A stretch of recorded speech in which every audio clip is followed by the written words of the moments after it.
आई, तू आमच्या इथे शहरात राहा आणि गावचे घर विक. पण नंतर मुलगा आणि सुनेने आपल्या आईला वृद्धाश्रमात पाठवण्याचे षडयंत्र रचले. तेव्हा आईने अशी युक्ती लढवली की मुलगा आणि सुनेच्या पायाखालची जमीनच सरकून गेली. शेवटी त्या वयोवृद्ध आईने असे काही केले, तर नक्की काय केले ते जाणून घेण्यासाठी कथा शेवटपर्यंत नक्की ऐका. आणि चॅनलवर नवीन असाल तर सबस्क्राईब नक्की करा. विशाल, मला समजत नाही, तू प्रत्येक गोष्टीसाठी एवढा उशीर का करतोस? मी तुला सांगितले होते ना, कालसुद्धा त्या एजंटचा फोन आला होता आणि तो म्हणत होता की जेवढ्या लवकर शक्य होईल तेवढ्या लवकर आपण आपला निर्णय त्याला सांगायला हवा, कारण त्याच्याकडे अजून माहिती नाही. अशा किती पार्ट्या आहेत ज्या ते घर खरेदी करण्यासाठी इच्छुक आहेत. तेव्हा विशाल सोनियाला म्हणाला, अरे यार, आत्ताच ऑफिसमधून आलो आहे, तर लगेचच पुन्हा तुझे चालू झाले का? मला एक गोष्ट सांग, सर्व काम सोडून मी फक्त हेच काम करू का? आता सर्व गोष्टी तर एवढ्या लवकर होत नाहीत ना. पैशांची जुळवाजुळव करण्यासाठी सुद्धा टाईम लागतो. परंतु नाही, ही गोष्ट तुला समजणारच नाही. विशालच्या अशा बोलण्यावर सोनिया लगेच म्हणाली, मला का समजणार नाही? मला सर्व काही समजते, परंतु तू समजून घेत नाहीस. जर हे घर आपल्या हातातून निघून गेलं ना, तर मग पश्चाताप करण्यापलीकडे आपल्याकडे कोणताच मार्ग शिल्लक राहणार नाही. कारण ही गोष्ट तुलासुद्धा चांगल्या प्रकारे माहीत आहे की एवढ्या मोठ्या शहरामध्ये घर खरेदी करणं म्हणजे सहज सोपी गोष्ट नाही. अशा परिस्थितीमध्ये तुमची ती गावाकडची जमीन, जिला जास्त किंमतसुद्धा मिळत नाही, जर तुम्ही त्या जमिनीच्या चक्करमध्ये पडून ती जमीन वाचवण्याचा प्रयत्न करत असाल ना, तर तिथे 2-3 वर्षात मोठ्या मुश्किलीने 1-2 लाख रुपये वाढू शकतील. परंतु इथे जर 2 वर्षानंतर घर खरेदी करण्याचा विचार केलात ना, तर 1-2 लाख नाही, तर तब्बल 10-12 लाख रुपये वाढलेले असतील. त्यामुळे इथे घर तर दुसरीच गोष्ट, अगदी दूरची गोष्ट. पण जेवढं मोठं घर आपण खरेदी करण्याचा विचार करत आहोत ना, तेवढा मोठा प्लॉटसुद्धा आपण खरेदी करू शकत नाही. हे बघ विशाल, माझं कर्तव्य होतं तुला समजवण्याचं, तेवढं मी केलं. आता तुझी मर्जी, जे तुला योग्य वाटेल ते तू कर. सोनियाच्या अशा बोलण्यावर विशालने कोणतीही खास प्रतिक्रिया दिली नाही आणि तो वॉशरूममध्ये निघून गेला. त्यानंतर डायनिंग टेबलवर येऊन जेवू लागला आणि जेवता जेवता विशाल आपल्या बायकोला म्हणाला, सोनिया, तू माझी गोष्ट समजून घेत नाहीस यार. आता तर तू माझ्या मागे लागली आहेस की मी गावाकडचे घरसुद्धा विकावे. पण मला एक गोष्ट सांग, जर मी गावाकडचे घर विकले तर आई कुठे राहील? आपल्या नवऱ्याचे असे बोलणे ऐकल्याबरोबर सोनिया लगेच म्हणाली, अहो म्हणजे? तुम्ही या कारणासाठी त्या एजंटला अजून कोणतेही उत्तर दिलेले नाही. तुमच्या त्या म्हाताऱ्या आईच्या चक्करमध्ये तुम्ही मला आणि माझ्या मुलाला त्रास देत आहात, हे तुम्हाला दिसत नाही का? कधीपर्यंत आपण लोक असेच भाड्याच्या घरात राहणार आणि इकडचे सामान तिकडे नेत राहणार? अरे, कोणती तरी दिवाळी अशी यावी जी आपल्या घरात व्हायला हवी. परंतु तुम्ही तर श्रावणबाळ बनत आहात. तुम्हाला तुमच्या बायकोची आणि मुलाची पर्वाच नाही. परवा तरी कुठे? एवढं बोलून डायनिंग टेबलवरून उठून सोनिया आपल्या रूममध्ये निघून गेली. सोनियाच्या अशा बोलण्याने विशालसुद्धा डिस्टर्ब झाला आणि तोसुद्धा या गोष्टीवर विचार करू लागला. मग तो सोनियाला समजवण्याचा प्रयत्न करू लागला. तो याच इराद्याने की सोनियाला समजावू लागला की सोनिया, यामध्ये एवढं नाराज होण्यासारखी कोणती गोष्ट आहे? जर माझ्या मनात कोणती गोष्ट असेल तर ती गोष्ट मी तुला सांगणार ना. दुसऱ्या कोणाला ती गोष्ट मी सांगू शकेल का? परंतु तू तर एवढ्याशा गोष्टीवरून नाराज झालीस. मी तर तुला फक्त एवढेच विचारले की जर घर विकले तर आई कुठे राहील? अच्छा, मग तू सांग, आपण आईला कुठे सोडायचे? विशालने सतत हा एकच प्रश्न विचारल्यावर सोनियाने उत्तर दिलं, तू मला काय समजतोस? मी तुला कोणी जल्लाद वाटते का? मी एवढी वाईट नाही आहे. अरे, तुझ्या आईने तिचं घर विकून आपल्यासाठी सर्व काही दिले, तर आपण तिच्याविषयी विचार करणार नाही का? हे बघ, तुझ्या आईने जर घर विकले तर आपण त्यांना सर्वात चांगल्या वृद्धाश्रमात पाठवू. तिथे गेल्यानंतर त्यांना कोणत्याच गोष्टीची कमी भासणार नाही. तिथे गावी तशीही तुझी आई एकटीच राहते. तिथे वृद्धाश्रमात माहीत आहे ना किती लोक राहतात आणि सर्वच लोक एकसारख्या वयाचे असतात. म्हणून ते सर्व लोक एकमेकांचे दुःख त्रास समजू शकतात. माझ्या हिशोबाने आईसाठी यापेक्षा चांगली जागा असू शकत नाही. आपल्या बायकोच्या अशा बोलण्याने विशालचा खुललेला चेहरा एकदम कोमेजून गेला. जसे काही त्याच्या इच्छांवर कोणीतरी पाणी टाकलं. कारण तो बिचारा कदाचित काही वेगळा विचार करत होता. कदाचित त्याला असेही वाटत होते की त्याची बायको त्याच्या आईला स्वतःजवळ ठेवण्यासाठी तयार होत झाली असेल. परंतु नाही. तिने त्या वृद्धाश्रमाचा पर्याय सांगितला तर दुसऱ्या बाजूला विशालला जेव्हा त्या एजंटने पुन्हा फोन करून विचारले की सर, तुम्हाला हे घर घ्यायचं आहे की नाही, तुम्ही मला उद्या फायनल काय ते सांगा आणि जर तुम्हाला ते घर घ्यायचं असेल तर ॲडव्हान्स म्हणून तुम्हाला काहीतरी पैसे द्यावे लागतील, नाहीतर मी हे घर दुसऱ्या कोणाला तरी देईल. त्या एजंटचे असे बोलणे ऐकून विशालसुद्धा विचारात पडला की जर त्याने लवकर काही केले नाही तर हे घरसुद्धा त्याच्या हातून जाईल.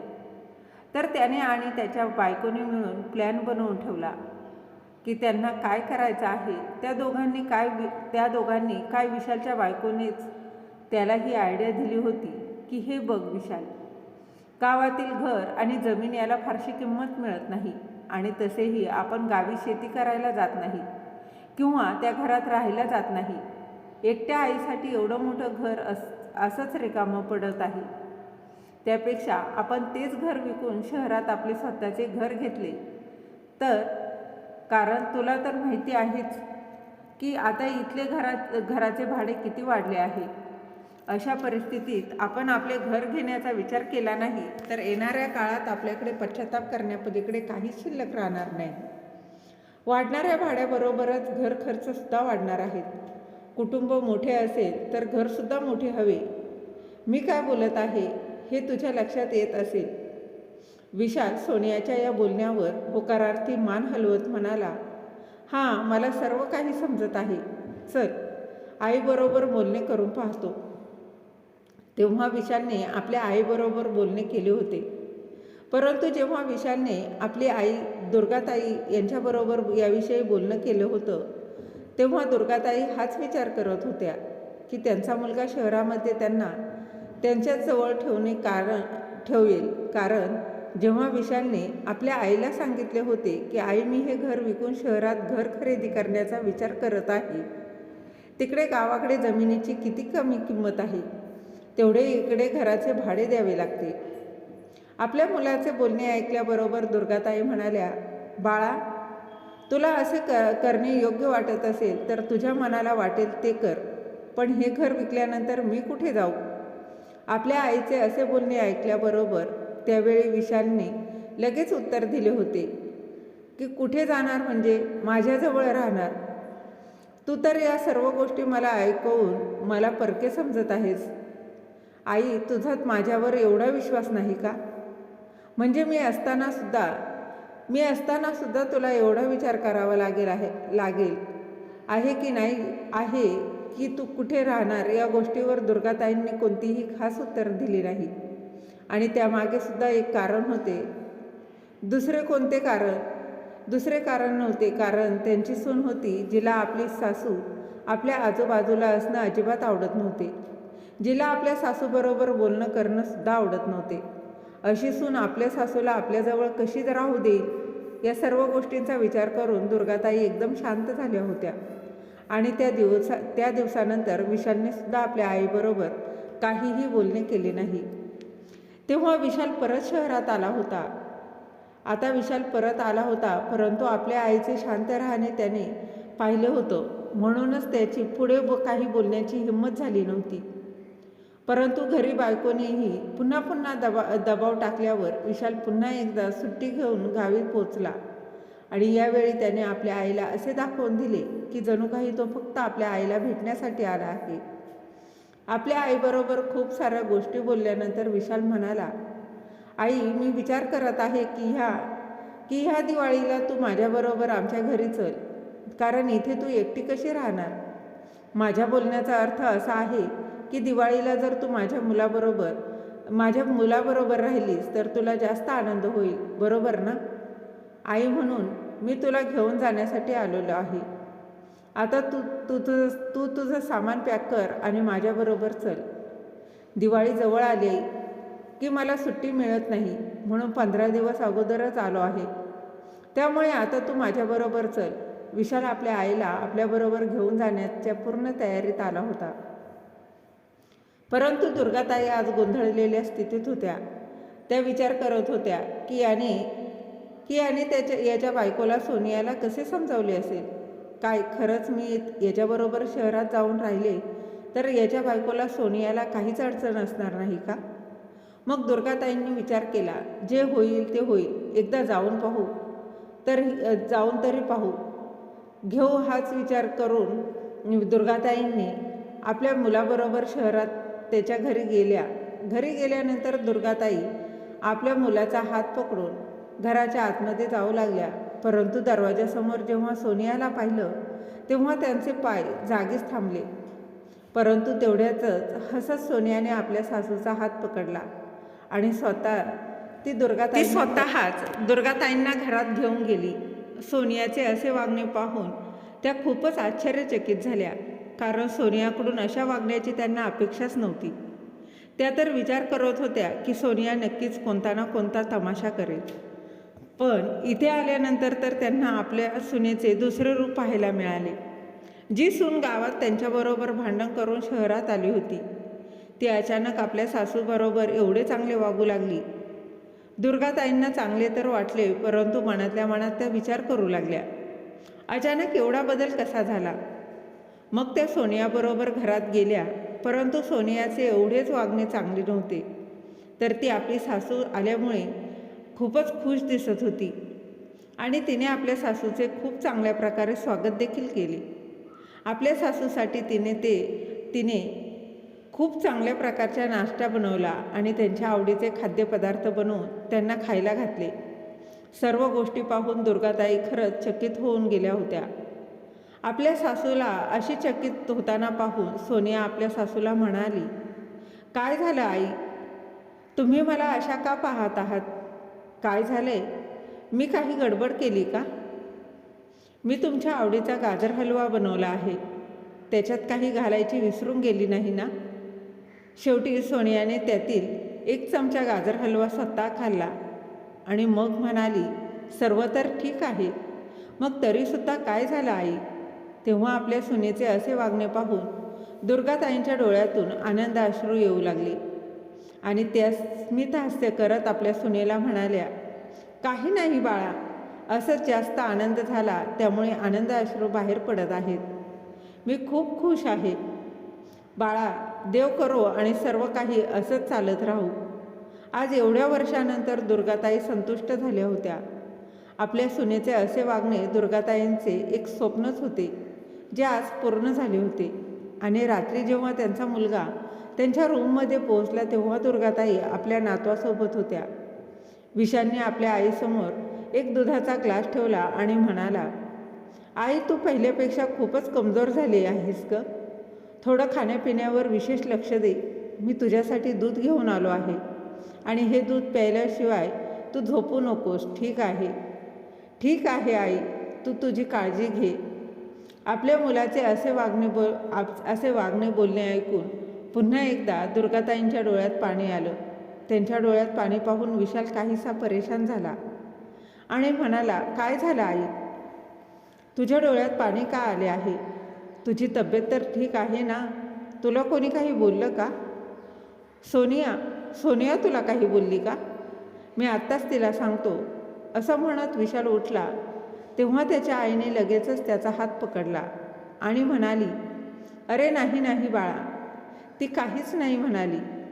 नाही, माझ्या डोळ्यात हे पाणी यासाठी आलं आहे की ती आज काहीच बोलली नाही. मला खरंच माहीत नाही हा चमत्कार कसा झाला, परंतु जे झालं ते झालं. जसं झालं त्याने मग मी खूप खुश झाले आहे. माझ्या सुनेला नेहमी असंच मी पाहू इच्छित आहे, परंतु अचानक ती एवढी कशी बदलली जी कधी काळी माझं तोंडसुद्धा पाहत नव्हती. तीच माझी सून आज माझी एवढी सेवा करत आहे. दुर्गाताईंनी प्रश्न केल्यावर बरोबर दुसऱ्या बाजूने सोनियाच्या आवाजात उत्तर मिळालं. आई, कोणत्याही व्यक्तीची खरी किंमत त्या व्यक्तीपासून दूर राहिल्यावरच समजते आणि मग घरात 2 भांडी असतानाच कळू शकतं. जरी ते एकमेक भांडत असले तरी याचा अर्थ असा नाही की त्यांच्या हृदयात अंतर आहे किंवा ते एकमेकांचा तिरस्कार करू लागले आहेत. मला माहीत आहे की तुमच्याबरोबर चांगलं वागली नाही. मी तुमचा राग करत होती जोपर्यंत मी घरी तुमच्यासोबत राहत होती तोपर्यंत मला तुमची कधीच कमी जाणवली नाही किंवा तुमची किंमतही समजली नाही. परंतु आता जेव्हापासून मी इकडे राहायला आले तेव्हापासून मला तुमची कमी जाणवत आहे. म्हणून आम्ही विचार केला की आता तुम्ही इथे राहणार, शहरात राहणार. मग काय, तुमच्या मुलाने लगेच तिकीट काढलं आणि ते तुम्हाला आणण्यासाठी गावी पोहोचले. आई, मी एवढीसुद्धा वाईट नाही हो, जेवढ्या तुम्ही समजत आहात. एवढं बोलून सोनिया हसू लागली. तेव्हा हसतच दुर्गाताई म्हणाल्या, अगं नाही, असं काही नाही. थोडाफार मतभेद तर प्रत्येक नात्यामध्ये असतातच. तसेच माझे तुझ्याबरोबर काही मतभेद होते, परंतु आता ते दूर झाले आहेत. मी खूप खुश आहे की तू एवढी बदलली आहेस. मी तुम्हा दोघांना असे पाहून आता खूपच आनंदी आहे. देव करो आणि तुम्ही दोघेही असेच कायमस्वरूपी हसत राहून आनंदी राहू. तुम्हाला कोणाचीही नजर न लागो. अच्छा, तुम्ही दोघेही जाऊन तुमच्या रूममध्ये आराम करा. खूप रात्र झाली आहे. आता विशाल आणि सोनिया आपल्या रूममध्ये आराम करण्यासाठी निघून गेले. विशाल आणि सोनियाचे असे वागणे पाहून सकाळपासूनच अचंबित होता की अचानकपणे असे काय झाले आहे ज्याने सोनिया एवढी बदलली आहे. परंतु आता जेव्हा त्यांच्या रूममध्ये त्या दोघां व्यतिरिक्त दुसरं कोणीही नव्हतं तेव्हा विशालला सोनियाबरोबर या सर्व गोष्टी बोलण्याची चांगली संधी मिळाली होती. म्हणून त्याने सोनियाला विचारलं, सोनिया, तू खरंच विशालपुढे काहीतरी बोलणार? त्या अगोदरच सोनिया ॲटिट्यूड आणि नखरे दाखवत म्हणाली, अरे नाही, अजिबात नाही. तू असा विचारसुद्धा करू नकोस. हे सर्व माझं टॅलेंट आहे, टॅलेंट. पाहिलंस ना, तू सुद्धा धोका खाल्लास. तुला समजले नाही. मग तुझ्या आईला कसे समजणार? ती तुझीसुद्धा माझ्या बोलण्यात आली की नाही? सोनियाच्या अशा बोलण्यावर आश्चर्यचकित झालेला विशाल म्हणाला, म्हणजे? तेव्हा सोनियाने उत्तर दिलं, म्हणजे हेच सर्व आहे. तो माझ्या बुद्धीचा खेळ आहे. ते फक्त तुझ्या आईकडून आपले काम करून घेण्यासाठी मला करणं हे गरजेचं होतं. नाहीतर तुझ्या आईने कोणत्याही किमतीत ती जमीन आपल्याला विकू दिली नसती. तू या सर्व गोष्टी सोड, पण तू तुझ्या आईला काहीच बोलू नकोस. त्यांना तू ही गोष्ट सांगू नकोस की आपण त्यांना वृद्धाश्रमात सोडून येणार आहोत. मी तर म्हणते, तू त्यांच्याबरोबर जास्त बोलूच नकोस. जे काही बोलायचं आहे किंवा जे करायचं आहे ते मी स्वतः करेन. तू फक्त त्या एजंटबरोबर बोलणं करून आपल्या गावाकडच्या जमिनीविषयी बोलणं कर आणि मग इथल्या एजंटबरोबर त्या घराविषयी बोल. आता आपल्याकडे फक्त 13 ते 14 दिवसांचा खेळ आहे, कारण आता दिवाळीसाठी फक्त 15 दिवस शिल्लक राहिलेत. म्हणून यावर्षी दिवाळीच्या मुहूर्तावर आपण नव्या घरात गेलो तर किती चांगलं होईल. तुम्ही ना पटापट गावाकडे घर विकण्याची तयारी करा. आईची सही घेण्याची जबाबदारी माझी आहे. तुम्ही त्या एजंटबरोबर बोलून लवकरात लवकर चांगला गिऱ्हाईक शोधायला सुरुवात करा. आणि तसेही तुम्ही तुमच्या मित्रांना सुद्धा सांगून ठेवले होते. मग त्यांच्याबरोबर बोलून घ्या. त्यांना विचारा की कोणी मिळाले आहे का. सोनियाचे असे बोलणे ऐकून विशाल काही विचार करत म्हणाला, परंतु हे चुकीचे आहे ना सोनिया. आपण आईला आपल्याकडे ठेवणारच नाही. मग विनाकारण तिला खोटी आशा का दाखवायची? नंतर तर तिला जास्त दुःख होईल. विशालच्या अशा बोलण्यावर सोनिया म्हणाली, विशाल तू तर काहीच बोलू नकोस. सत्यवादी होण्याच्या चक्करमध्ये तू आम्हाला उपाशी मारशील. अरे यार, मी तुला किती वेळा समजावू, तू गप्प राहा. तू काही बोलू नकोस, मी स्वतः सर्व गोष्टी मॅनेज करेल. आणि मी त्यांना थोडीच सांगत आहे. मी त्यांना हेच सांगितलं की तुम्ही शहरात राहणार आहात. वृद्धाश्रम तर शहरातच आहे ना, ते थोडी शहराच्या बाहेर आहे. आणि आपण त्यांना कुठेतरी सोडलं असं नाही ना. वर्षातून 1-2दा आपण त्यांना भेटायला जातच राहू. ठीक आहे. आणि आता मी खूप थकली आहे, मला झोप येत आहे, म्हणून मी झोपायला जात आहे. तू सुद्धा आराम कर, सकाळी उठून ऑफिसला जायचं आहे. त्यावेळी विशाल तिला काहीच बोलला नाही, कारण सोनियाने त्याला बोलण्याची मनाई केली होती. म्हणून विशालसुद्धा काहीच बोलला नाही. आता दुसऱ्या दिवशी सकाळपासून सोनिया आपल्या सासूची चाकरी करू लागली. सकाळी उठल्यानंतर आंघोळी करून विशाल तर टिफिन घेऊन ऑफिसला निघून गेलासुद्धा. पण इकडे घरामध्ये सोनियाने आपल्या सासूसाठी त्यांच्या आवडीचा नाश्ता बनवला आणि जेवणामध्ये वेगवेगळे पदार्थ बनवले. आता सोनिया आपल्या सासूबाईंची आवड-निवड या गोष्टीवर विशेष लक्ष देत होती. ती त्यांच्या आवडीचे जेवण बनवायची. जर सासूबाई म्हणाल्या की त्यांचे हातपाय दुखत आहेत तर लगेच तेल घेऊन ती त्यांच्या हातपायांची मालिश करून द्यायची, त्यांचे कपडे धुवून द्यायची. सोनिया एवढी आपल्या सासूची काळजी घेत होती, एवढा विचार तिच्या सासूने कधी केलाच नव्हता. आपल्या सुनेचे असे रूप दुर्गाताईंनी कधी स्वप्नातसुद्धा पाहिले नव्हते किंवा त्याचा विचारही केला नव्हता. जसा व्यवहार त्यांची सून आज त्यांच्याबरोबर करत होती, परंतु आपल्या सुनेचे सत्य दुर्गाताईंना समजलेच नव्हते. त्यांची सून त्यांच्याबरोबर एवढं गोड बोलत असायची, पण हे सर्व कळण्यामागे आपल्या सुनेचं कपटनीती हे दुर्गाताईंना माहीतच नव्हती. ही एवढे गोड बोलत आहे आणि आपली सर्व सेवा करत आहे, यामागचं रहस्य काय आहे? कारण त्यांच्या सुनेचे असली इरादे तर काही वेगळेच होते, पण या गोष्टी दुर्गाताईंच्या लक्षात येत नव्हत्या. 4 दिवसांमध्ये सोनियाने आपल्या सासूचे मन जिंकले आणि त्यामुळे आता आपली सून खूप चांगली आहे आणि खूप समजूतदार आहे, म्हणून दुर्गाताई आपल्या सुनेला गावाकडच्या सर्व गोष्टी हळूहळू सांगू लागल्या.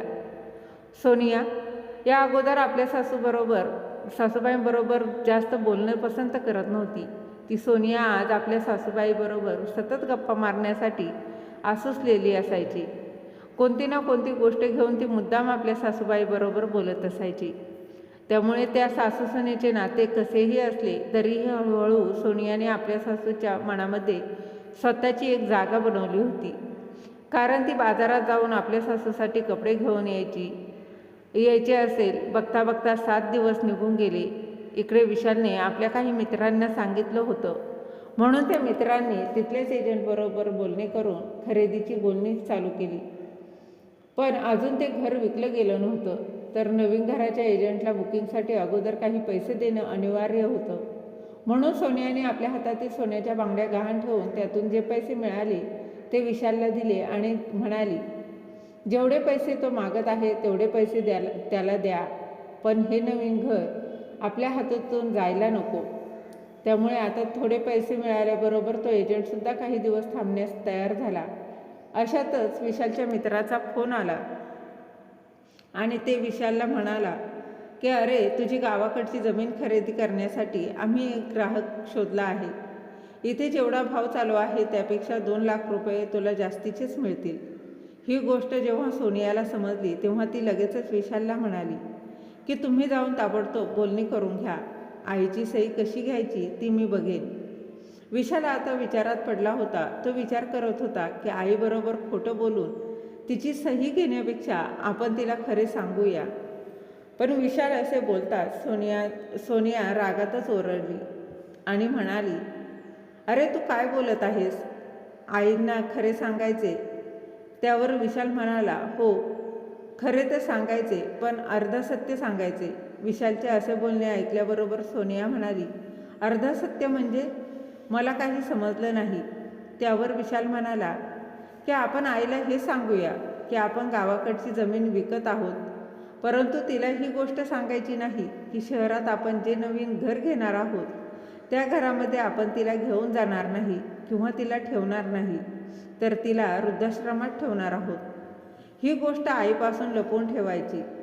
जर असं केलं तर भविष्यात कोणती अडचण येणार नाही. कारण आईने जर तिच्या मर्जीने सही केली तर सोबतच एक NOC सर्टिफिकेट जोडून त्याच्यावर सुद्धा आईची सही घेऊ आणि त्याच्यावर असं लिहू की मी माझ्या इच्छेने गावाकडची जमीन विकत आहे. तिच्यावर कोणत्याही प्रकारचा दबाव नाही आहे. आता विशालची ही आयडिया सोनियाला खूपच आवडली. तेव्हा ते दोघेही लगेचच आपल्या आईच्या रूममध्ये गेले आणि तिथे गेल्यानंतर विशालने आपल्या आईबरोबर अशा प्रकारे बोलणं केलं. त्याने आपले नवीन घर खरेदी करण्यासाठी सर्व पैशांची जमवाजमव केली. फक्त त्याला काही पैशांची गरज आहे. त्याला कोणाच्या तरी मदतीची गरज आहे, पण त्याला कोणाचीही मदत मिळत नाही असे दाखवत तो आपल्या आईला म्हणाला, आई तसे तर मी पैशांची व्यवस्था केली आहे, परंतु तुला तर माहीतच आहे माझं कुटुंब आहे, त्यामध्ये माझा मुलगा, बायको या सर्वांचे खर्च करून किती पैसे शिल्लक राहतात. तरीसुद्धा मी एक एक पैसा जोडून मेहनत करून पैसा गोळा केला आहे. परंतु तुला तर माहीतच आहे घर खरेदी करण्यासाठी किती मोठ्या रकमेची गरज पडते. घर खरेदी करणं म्हणजे साधी गोष्ट नाही. एवढी मेहनत करूनसुद्धा अजून थोडे पैसे कमी पडत आहेत. मी मागच्या 7 दिवसापासून माझ्या मित्राकडे उधार पैसे मागत आहे, परंतु ते सुद्धा आज देतो उद्या देतो असे करत दिवस ढकलत आहेत. तर काही लोकांकडून मला अपेक्षा होती ते सुद्धा आता हात झाडत आहेत. समजत नाही आई, काय करू? आता एवढं सगळं केल्यानंतर अजून थोडे पैसे कमीच पडत आहेत ग. आई समजत नाही मी आता काय करू? एवढ्या मोठ्या शहरामध्ये एवढं चांगलं घर हातचं गेलं तर. असं बोलून विशाल आपल्या डोळ्यातून पाणी काढू लागला. तेव्हा सोनिया म्हणाली, विशाल तू एवढे मनाला लावून घेऊ नकोस. आई आपल्याच आहेत, त्या थोड्याच परक्या आहे. मुलांना काही अडचण असतील तर त्या अडचणी मुले आपल्या आईलाच सांगतात ना. तू विनाकारण परेशान होऊ नकोस. तुला आईंना जे काही सांगायचं आहे ते सांग. तेव्हा दुर्गाताई म्हणाल्या, काय झालं बाळा, तू एवढं परेशान का आहेस? सुनबाई अगदी बरोबर बोलत आहे. तू तुझ्या मनातील सर्व गोष्टी तू आईला नाही तर कुणाला सांगू शकशील? तर कोणाला सांगणार? मला सांग बरं, तुला नक्की काय अडचण आहे? जर मी तुझी मदत करू शकत असेल तर सांग. मी कशी मदत करू? मी नक्कीच तुला मदत करेल. तेव्हा विशाल दुर्गाताईंना म्हणाला, आई गावाकडे जी आपली थोडीफार जमीन शिल्लक राहिली आहे ती जमीन विकली तर त्यातून थोडेफार पैसे मिळतील आणि मला मदत होईल. मी विचार करतोय जर तुझी सहमती असेल तर ती जमीन विकून घर घेता येईल. ते आपले स्वतःचे घर होईल. मग आपण निश्चितपणे त्या शहरात राहू शकतो. मला तर असेच वाटते. आई आता पुढचा निर्णय तुझा आहे. नाहीतर त्या एजंटला मी पैसे दिले आहेत ते पैसे परत घेऊन घर घ्यायचं कॅन्सल करतो. त्यावर दुर्गाताई म्हणाल्या, बाळा तू एवढा नाराज का होत आहेस? आहे ते सर्व तुझंच आहे ना. आज न उद्या सर्व काही तुझेच होणार आहे. मग आजच ते तुझ्या कामी येणार असतील तर मी गावाकडची जमीन विकेन. आपल्या आईचे असे बोलणे ऐकल्याबरोबर विशाल आणि सोनिया दोघेही हसू लागले. मग हसतच ते दोघेही म्हणू लागले, आता आपले स्वतःचे घर होईल. यापुढे आपल्याला इकडचं सामान तिकडं असं घेऊन फिरावं लागणार नाही.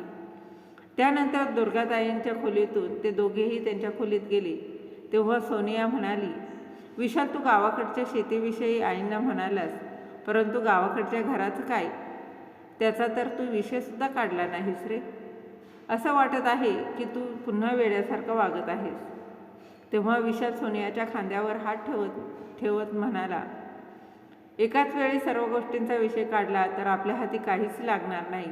त्यापेक्षा आता आई शेत विकण्यासाठी तयार झाली आहे ना, तर तिच्याकडून सर्व शेतीच्या कागदपत्रांवर सही करून घेतो.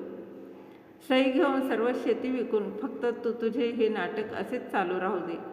कारण आईला शंका यायला नको. घर नंतर विकू तोपर्यंत घराची किंमतसुद्धा वाढेल. दुसऱ्या दिवशी लगेचच विशालने गावाकडे आपल्या मित्रांना फोन करून जमीन खरेदी करणाऱ्या लोकांना बोलावून घेतलं. तेव्हा त्या लोकांना ती जमीन खूपच आवडली आणि म्हणूनच लगेचच त्यांच्या मित्रांनी कागदपत्रे तयार करण्यास सुरुवात केली. विशालने त्या कागदपत्रावर आपल्या आईची सही घेऊन ती जमीन विकली आणि पैसे घेऊन तो घरी आला.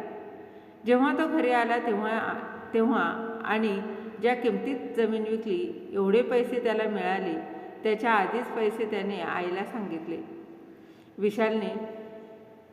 विशालने 50 लाखाला जमीन विकली, पण तो दुर्गाताईंना म्हणाला, आई मी जमीन 25 लाखांना विकली. आता अजून थोड्या पैशाची गरज होती, पण त्या पैशाची त्याचे पुढे बघू. असा विचार करून विशाल आणि सोनिया दिवाळीच्या मुहूर्तावर नव्या घरात जाण्याचा विचार करू लागले. पण नव्या घरात जाण्याअगोदर आपल्याला आपल्या आईची सुद्धा व्यवस्था करावी लागेल. म्हणून धनतेरसच्या 1 दिवस अगोदर दुर्गाताईंचा मुलगा आणि सून दोघे त्यांच्या रूममध्ये आपापसात बोलत होते. विशाल आपल्या बायकोला म्हणत होता, माझ्या प्रिये, आता घराची अरेंजमेंट झाली आहे. गावाकडची जमीनसुद्धा मी विकली आहे आणि मी आईला 50 लाखाऐवजी फक्त 25 लाख जमीन विकली आहे असं सांगितलं आहे. त्यामुळे अजून 25 लाख माझ्याकडे शिल्लक आहे आणि त्या एजंटला तर मी अगोदरच काही पैसे दिले होते. अच्छा ऐक, उद्या सकाळी एक काम करूया. सकाळी आपण बाजारात जाऊन आईसाठी 2 साड्या घेऊन येऊया. त्यावर सोनिया म्हणाली, काय आईसाठी त्या सुद्धा नवीन साड्या? अरे तुझं डोकं फिरलं आहे का? म्हातारपणात कोणी नवीन कपडे घालतो का? त्यापेक्षा मी जाऊन आपल्या तिघांसाठी नवे कपडे खरेदी करून येते. एवढ्या साड्या आहेत त्यांच्याकडे. त्यांच्या बॅगेमध्ये मी पाहिलेल्या आहेत. तुला माहीत आहे ना, तुझी आई आपल्याबरोबर राहणार नाही, त्यामुळे जास्त खुश होण्याची काहीच गरज नाही. विशाल, मी तुला आत्ताच सांगते, मी त्या नवीन घरात एक दिवससुद्धा तुझ्या आईला राहू देणार नाही. राहणं तर सोड, मी त्या घरात तिला एक पाऊलसुद्धा ठेवू देणार नाही. उद्या धनतेरसचा दिवस आहे. तू आणि मी उद्या आपण आपल्या नवीन घरात पूजा करण्यासाठी जाऊ. मग तू तुझ्या आईला सांग की तुला नवीन धंदा चालू करायचा आहे. त्यासाठी तुला काही पैशांची गरज आहे, म्हणून तू गावाकडचे घर विकण्याचा विचार केला आहेस. किंवा असं सांग की गावाकडचं घर विकून त्यांच्याच नावावर शहरात एखादा प्लॉट खरेदी करायचा आहे. असे काहीही सांगून उद्याच्या उद्या तू घराच्या पेपर्सवर व सासूबाईंच्या तू सह्या घे. मग तू लगेचच दुसऱ्या दिवशी निश्चिंत होऊन जाशील. तुझ्या आईला वृद्धाश्रमात सोडून येऊ शकतोस. मी बरोबर बोलत आहे ना? तर विशाल म्हणाला, हो, मला घराच्या पेपर्सवर आईची सही घ्यायचीच आहे. कारण जमिनीचे पूर्ण पैसे येऊन पैसे कमी पडत होते, म्हणून मी 35 लाख उधार घेतले होते. आता मला फक्त 25 लाख रुपये मिळाले आहेत. कारण मी आईला 25 लाखात जमीन विकली असाच हिशोब करून सर्व पैशांचा हिशोब केला होता. त्यामुळे त्या एजंटला मी 25 लाख रुपये दिले आणि 25 लाख जे राहिले ते मी घरात ठेवले आहेत.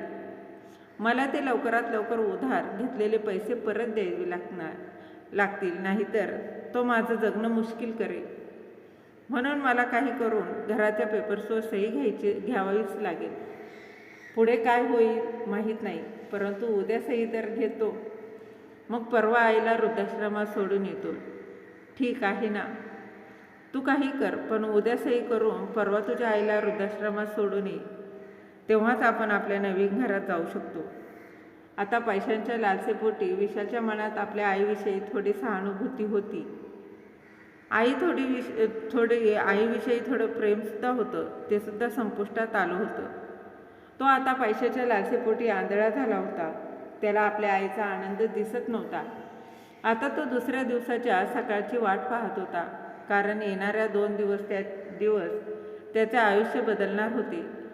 जेव्हा ते दोघे नवरा बायको झोपू लागले, तेवढ्यातच बाहेर कोणीतरी वस्तू पडण्याचा आवाज त्याला विशालने लगेचच त्याचा खोलीचा दरवाजा उघडला आणि बाहेर पाहिले तर तिथे एक फ्लॉवर पॉट पडला होता.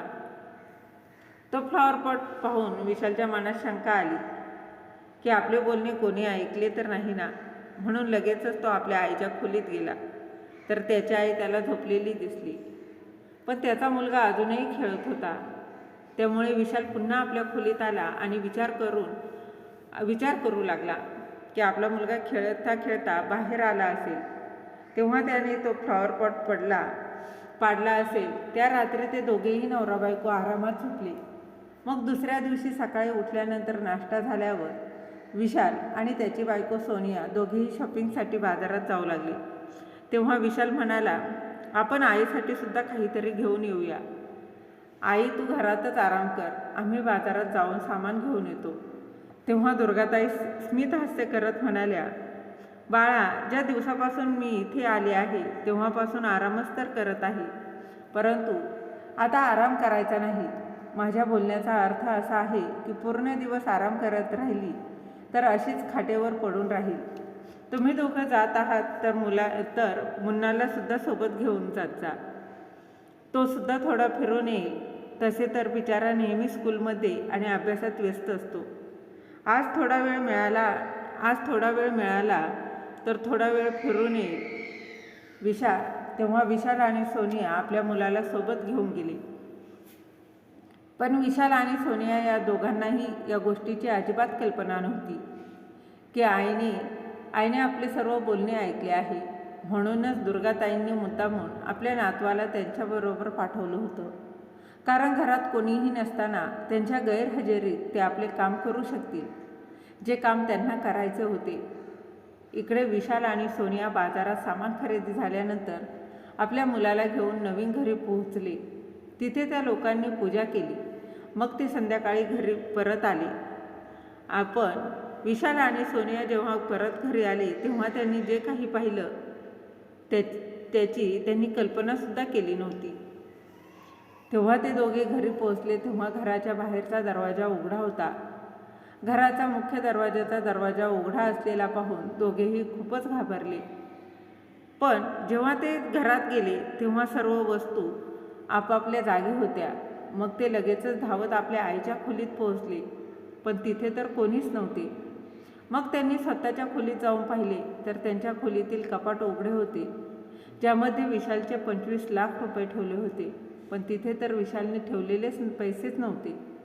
एवढेच काय, पण तर विशालने आपल्या बायकोसाठी काहीच दिवसापूर्वी घेतलेले नवीन दागिनेसुद्धा तिथे नव्हते. हे सर्व पाहून ते दोघेही खूपच घाबरले आणि आपल्या आईला इकडे तिकडे शोधू लागले. तेवढ्यात विशालच्या फोनची रिंग वाजली. त्याने फोन उचलला तर फोनवर दुसरे कोणी नसून विशालची आई होती. तेव्हा तो घाबरलेल्या अवस्थेत म्हणाला, आई, तू कुठे आहेस? तू ठीक तर आहेस ना? कोणी तुला माझ्या बोलण्याचा अर्थ, तुला अचानक कुठे गेलीस? घरात दुसरे कोणी आले होते का? आणि तू कुठे गेली आहेस? आई, बोल ना. विशालच्या प्रश्नांना उत्तर देत दुर्गाताई म्हणाल्या, बाळा, मला जिथे असायला हवं आम्ही तिथेच आहे. तुला परेशान होण्याची काहीच गरज नाही. मी पुन्हा माझ्या घरी आले आहे, जिथे मला असायला हवं आणि जिथून तू मला घेऊन गेला होतास. पण तू मला ज्या घरात घेऊन गेला होतास ते माझे घर नाही, तर ते तुमचे घर आहे. त्या घरात तुम्हाला मला ठेवायचं नसेल तर ठेवू नका, नाही तर कुठल्या तरी आश्रमात नेऊन सोडाल. म्हणून मला त्या घरात राहायचं नाही बाळा. म्हणून मी माझ्या घरी परत आले आहे. काहीच वेळात मी माझ्या घरी पोहोचेन आणि खबरदार, जर माझा पाठलाग करण्याचा प्रयत्न केलास तर मी पुन्हा माझ्या घरी जात आहे आणि ह्या घरात चोरी झाली असे समजून पोलिसात तक्रार करू नका, नाहीतर तुम्ही दोघांनी मला जो काही धोका दिला आहे तो मी सर्व पोलिसांना सांगेन. तसे तर जमीन मी विकली आहे, तर मी विकलेल्या जमिनीचे पैसे माझ्याकडेच असायला हवेत ना. पण आता माझी 50 लाखांना विकलेली जमीन, त्यातील फक्त 30 लाख रुपयेच माझ्याकडे आहेत, कारण तुझ्या बायकोचे दागिने जास्तीत जास्त 5 लाख रुपयाचे असतील. त्यामुळे त्यातून माझा काहीच फायदा झालेला नाही. बाकी शिल्लक राहिलेले 20 लाख रुपये तू मला जसे शक्य होतील तसे तू मला दे, आणि नाही दिलेस तर मला नाईलाजास्तव पोलिसात तक्रार करावी लागेल की माझ्या घरातून पैसे चोरी झाले आहेत. मला माझे पैसे कोणत्याही परिस्थितीमध्ये परत हवेत. त्यासाठी मी तुला थोडा वेळ देत आहे. 1 महिन्याचा वेळ मी तुला देत आहे. 30 दिवसाच्या आतमध्ये तू माझे पैसे परत मला दे. मला द्यायलाच हवेस. एवढंच सांगण्यासाठी मी तुला फोन केला होता. मी आता माझ्या घरी पोचेन एवढं बोलून दुर्गाताईंनी फोन ठेवून दिला. परंतु त्या दोघांच्या चेहऱ्यावरचे रंगच उडाले, कारण त्यांना तर त्यांच्या गोष्टीची कल्पनाच नव्हती की आपल्याबरोबर सुद्धा एवढा मोठा धोका होऊ शकतो. पण खऱ्या अर्थाने हा धोका नव्हता, तर वेळेने त्यांना दाखवलेला आरसा होता. त्यांच्याच कर्माचे फळ होते जे आज त्यांना मिळाले होते. जे ते आपल्या आईबरोबर करत होते आणि केले होते ते सुद्धा योग्य नव्हते, ते सर्व सुद्धा चुकीचे होते. त्यामुळे त्यांना असे उत्तर मिळणे देखील खूप गरजेचं होतं आणि शेवटी त्यांना असे उत्तर मिळालेच होते. त्यामुळे विशाल आणि सोनिया दोघांनाही आपल्या चुकीची जाणीव होत होती. विशालला फक्त आपल्या चुकीची जाणीव होत नव्हती, तर तो जोरजोरात रडत होता. तो रडतच म्हणत होता, सोनिया, मी तुझ्या बोलण्यात येऊन माझे आयुष्य बर्बाद केले. माहीत नाही आता माझे काय होईल. जर तू मोठ्या मनाने आईला आपल्या घरात ठेवण्यासाठी तयार झाली असतीस तर आईने मोठ्या आनंदाने तिची जमीन काय तिचे घरसुद्धा विकले असते ग. नाहीतर आपल्या नावावर केलं असतं. माझ्या एका बोलण्यावर आईने लगेचच गावाकडची शेती विकली. पण नाही, तू तिला घरात ठेवण्यासाठी तयारच नव्हतीस. पाहतेस ना त्याचे परिणाम आपल्याला काय भोगावे लागत आहेत. विशाल तर आता जोरजोरात रडत होता. आता त्या दोघांची अक्कल ठिकाण्यावर आली होती. आता त्या दोघांनाही दुर्गाताईंची माफी मागायची होती. परंतु दुर्गाताईंनी आता विशालबरोबर कोणतंही नातं ठेवण्यासाठी नकार दिला होता. त्या म्हणाल्या, जो मुलगा आपल्या बायकोच्या बोलण्यात येऊन आपल्या आईला एवढा मोठा धोका देऊ शकतो, तो माझा सख्खा मुलगा कसा असेल? तो माझा सख्खा मुलगा कसा असेल? माझ्या सुनेने मला धोका दिला त्याचे मला काहीच दुःख वाटत नाही, कारण ती सुरुवातीपासूनच माझ्याबरोबर तशीच वागत होती. दुःख तर मला या गोष्टीचं झालं आहे की माझ्या मुलाने माझ्या रक्तानेच मला धोका दिला. आपल्या बायकोचे बोलणे ऐकून धोका देताना तुला एवढेसुद्धा गोष्ट समजली नाही का? की ही गोष्ट जेव्हा मला समजेल, म्हणजे तुझ्या आईला समजेल, तेव्हा तिला कसे वाटेल? जर माझा विचार कोणी केला नाही तर मी कोणाचा विचार का करू? तू ते 20 लाख रुपये माझ्या अकाउंटमध्ये टाक. दुर्गाताईंचा मुलगा विशाल आता त्यांची सारखी माफी मागत होता, परंतु दुर्गाताई त्याला माफ करण्यास तयार नव्हत्या. आता हळूहळू दिवाळी निघून गेली. असेच 1 वर्षसुद्धा निघून गेले, पण विशालच्या डोक्यावरचं कर्ज तसेच्या तसे होते.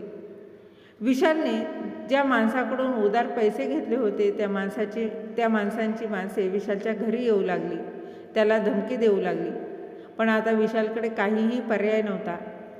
शेवटी विशालला ते नवीन घर सोडावं लागलं.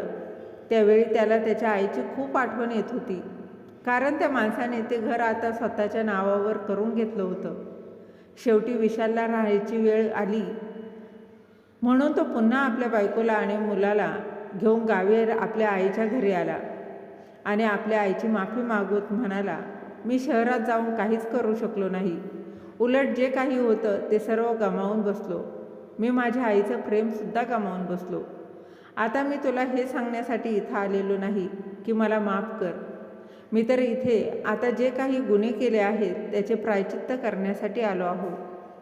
तर तुला असे वाटत असेल की मी ज्या काही चुका केल्या आहेत त्याची शिक्षा मला मिळाली आहे, तर एकदा तू एकदा मला तुझ्या मिठीत घे, मग मी समजेल की तू मला माफ केलंस. सोनियासुद्धा आपल्या सासूबाईंची खूप माफी मागत होती, परंतु दुर्गाताई तिच्यावर विश्वास ठेवण्यासाठी कधीच तयार होत नव्हत्या. दुर्गाताई स्पष्ट शब्दात म्हणाल्या, तू तर शांत बस. तुझे दुहेरी रूप मी पाहिलं आहे ग. तू अशीच मला कधीपर्यंत मूर्ख बनवत राहिलीस. दुर्गाताईंनी आपल्या मुलावर आणि सुनेवर विश्वास न दाखवता त्यांनी आपल्या नातवाला मिठी मारली. परंतु आता विशालकडे आणि सोनियाकडे त्या घरात राहण्याशिवाय दुसरा पर्यायच नव्हता. जर ते शहरात राहिले असते तर त्यांना रस्त्यावर राहून उपाशीच मेले असते. पण आता विशाल गावी राहून शेतीची कामे करू लागला होता, तर सोनिया आपल्या सासूची खूप चांगली काळजी घेऊ लागली. घरातील सर्व कामे करत होती आणि प्रत्येक काम अगदी जबाबदारीने पार पाडत होती. हळूहळू वेळ निघून गेली. मग त्या लोकांनी त्यांच्या मुलांचे ॲडमिशन गावातील एका चांगल्या स्कूलमध्ये घेतलं. मग हळूहळू 1 वर्ष झालं आणि 2 वर्ष झाली. असेच वेळ निघून जात होती. शेवटी दुर्गाताईंना समजलं की आपला मुलगा आणि सून आता कोणत्याही प्रकारचं नाटक करत नाहीत, तर ते खरंच सुधारलेले आहेत. तेव्हा दुर्गाताईंनी त्या दोघांनाही माफ केलं. मग दुर्गाताई आपल्या कुटुंबासह आनंदाने एकत्र राहू लागल्या. तर मित्र आणि मैत्रिणींनो, ही होती आजची कथा. जर ही कथा तुम्हाला आवडली असेल तर लाईक, शेअर, सबस्क्राईब नक्की करा. धन्यवाद.